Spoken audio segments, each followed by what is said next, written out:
esta videocápsula hablamos sobre la importancia de tener el pelo hidratado y de los tratamientos de proteína, qué proteínas usar y cómo según el tipo de pelo. El cuarto punto es mantener el pelo hidratado. Como hemos visto anteriormente, por naturaleza el pelo rizado tiende a ser más poroso, eso significa que pierde más fácilmente la humedad, ¿de acuerdo? Entonces, aquí lo importante es saber, bueno, qué aporta la humedad al pelo, ¿no? ¿Por qué es tan importante? El pelo bien hidratado lo que nos da es mayor flexibilidad y eso significa que se rompe menos, por lo tanto, pues se mantiene más saludable y además nos permite manejarlo más fácilmente. Sin embargo, un exceso de hidratación tampoco es bueno, puesto que de tanta flexibilidad el pelo también tiende a romperse más fácilmente. La hidratación la conseguimos con unos niveles óptimos de humedad de agua en el pelo. La conseguimos tanto a través de la alimentación, obviamente, pero también por la capacidad que tiene el pelo de absorber y retener el agua del ambiente. Los productos que tienen una base de agua nos aportan esa hidratación que necesitamos. Sin embargo, si tenemos porosidad alta, necesitaremos de humectantes, ingredientes humectantes en los productos que nos ayuden a retener y a hidratar el pelo. Hay dos tipos de humectantes, los que hacen que el cabello absorba el agua o que el agua se pegue al cabello, y luego están los humectantes que forman una película alrededor del cabello y lo que hacen es ayudar a retener ese agua, que no se escape ese agua. Si tenemos la porosidad alta, tenemos que buscar estos ingredientes que os he listado aquí en la lista de ingredientes de nuestros productos Curly. Lo importante aquí es que, como hemos dicho, la porosidad alta, las cutículas abiertas son los que hacen que perdamos esa hidratación. Por lo tanto, ¿cuál es la conclusión? Tenemos que ayudar a proteger las cutículas, a mantenerlas cerradas. Eso nos ayudará a retener la humedad. Entonces, problemas de hidratación. ¿Todos los cabellos curlis tienen los mismos problemas de hidratación o las mismas necesidades? Obviamente no, depende de la porosidad, por ejemplo. Si tienes una porosidad baja, la exigencia o la necesidad de humectantes e hidratación será menor, porque como tienes las cutículas más cerradas, no se te escapa tanto. Entonces, sobre todo las personas que tienen la porosidad alta son las que tienen que detectar estos ingredientes en los productos.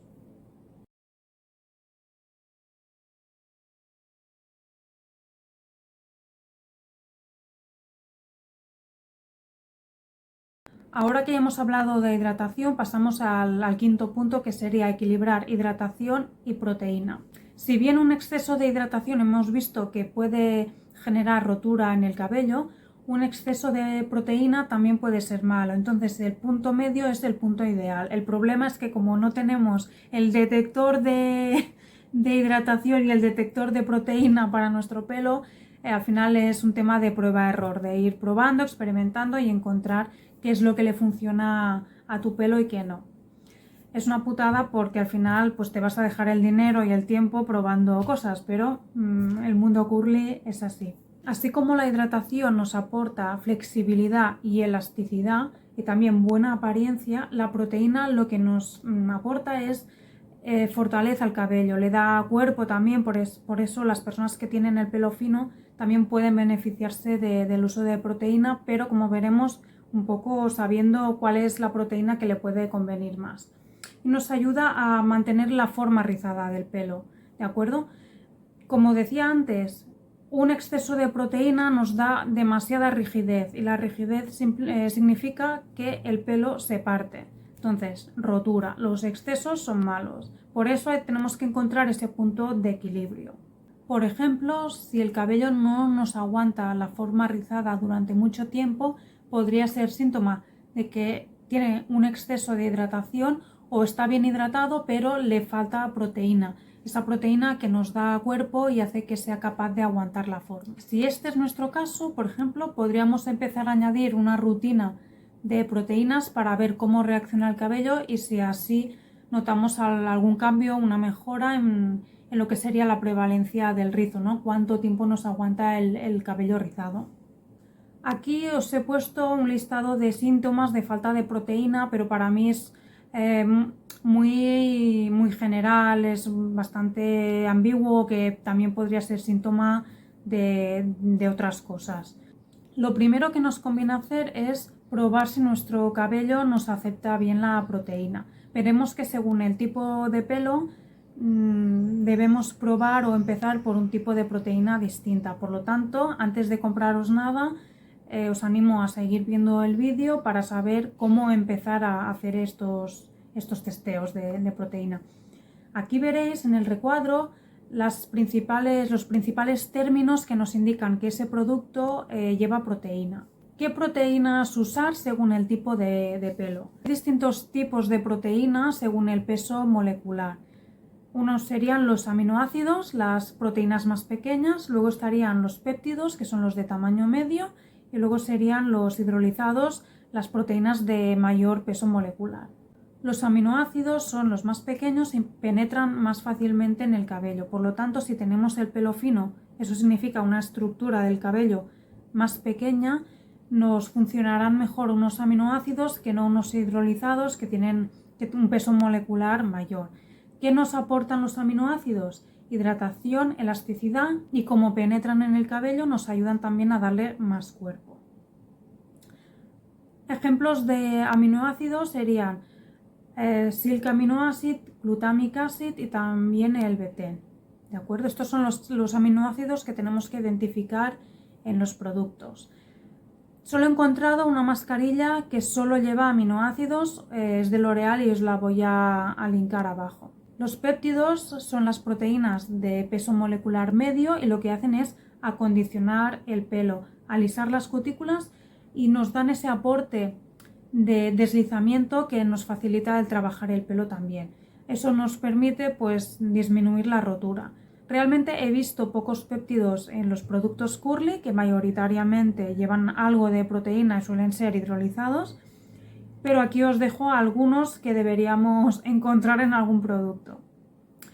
Solo he encontrado un producto que aporta péptidos, que no es ninguna mascarilla, es un tratamiento, digamos, de The Ordinary y os lo linko también en la descripción. Es un líquido, entonces podemos usarlo mezclándolo con la mascarilla o aplicándolo en el pelo directamente, ¿de acuerdo? Luego están los hidrolizados, que son las proteínas de mayor peso molecular y lo que hacen es rellenar esos huecos en el pelo dañado. Por lo tanto, esto serviría para aquellos cabellos rizados que se han pasado años pues siendo planchados o que tienen las cutículas muy dañadas y también las que tienen pues una porosidad mayor. Y además estas proteínas forman una película alrededor del cabello que lo que nos facilitan es retener la humedad. Entonces, ¿qué pasa?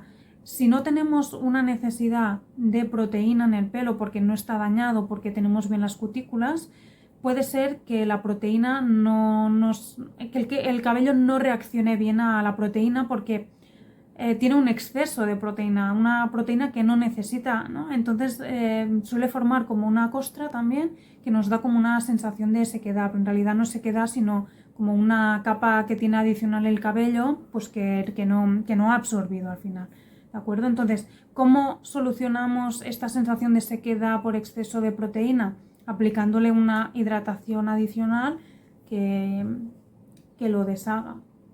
Tipos de hidrolizados, pues todo lo que empiece por hydrolyzed. Los más comunes son el arroz, la proteína de trigo, luego está también el hidrolizado de seda, el colágeno y la queratina. Puede que nuestro pelo no reaccione bien a la proteína en función sobre todo pues del tipo de pelo que tenemos, si es de mayor o menor grosor y según la porosidad del cabello.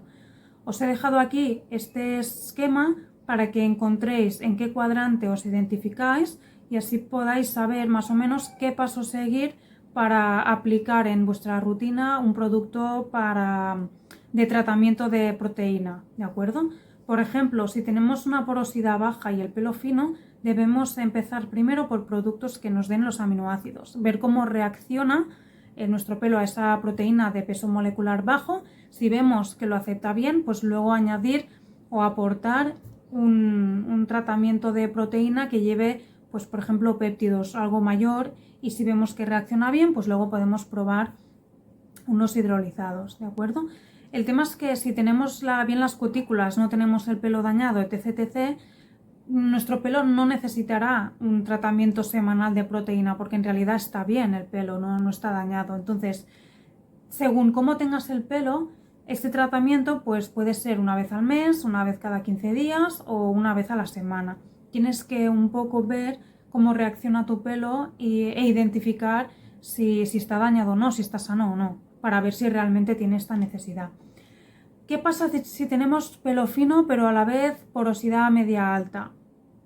Lo que haremos es empezar por proteínas también de bajo peso molecular y luego alternar con proteínas de mayor peso molecular para ver cómo reacciona también el pelo e ir alternando entre estas proteínas en nuestro tratamiento periódico, ¿de acuerdo? Si tenemos el cabello grueso y de porosidad alta, ¿qué pasa? Pues que no solo que nos funcionan bien todas las proteínas, sino que el producto óptimo para nuestro tratamiento de proteína será uno que tenga de los 3 tipos, aminoácidos, péptidos e hidrolizados. ¿De acuerdo? Como os decía, yo he visto mascarillas que tienen aminoácidos hidrolizados, pero los péptidos son los que no identifico. Entonces aquí tenemos aquí hay una oportunidad de mercado para alguna marca interesante. ¿Qué pasa si tenemos el cabello grueso y porosidad baja? Pues es parecido al fino de porosidad alta. Hay que empezar por lo pequeño, ir alternando para ver cómo reacciona nuestro pelo, si tiene una necesidad o si nos acepta proteínas de mayor peso molecular, ¿de acuerdo? Entonces, si tenemos un pelo que no necesita la proteína, pues es eso, quizá cada semana no es necesario, es que quizá ni cada 15 días. Esto es lo que tenemos un poco que ir descubriendo con nuestro caso particular, porque como siempre digo, cada pelo, cada melena es un mundo, ¿de acuerdo? Lo que a mí me sirve, a ti no te va a servir, a la otra tampoco, ¿de acuerdo? Os voy a dejar listados ejemplos de proteínas según los tipos de mascarillas, según los tipos de proteína en la descripción.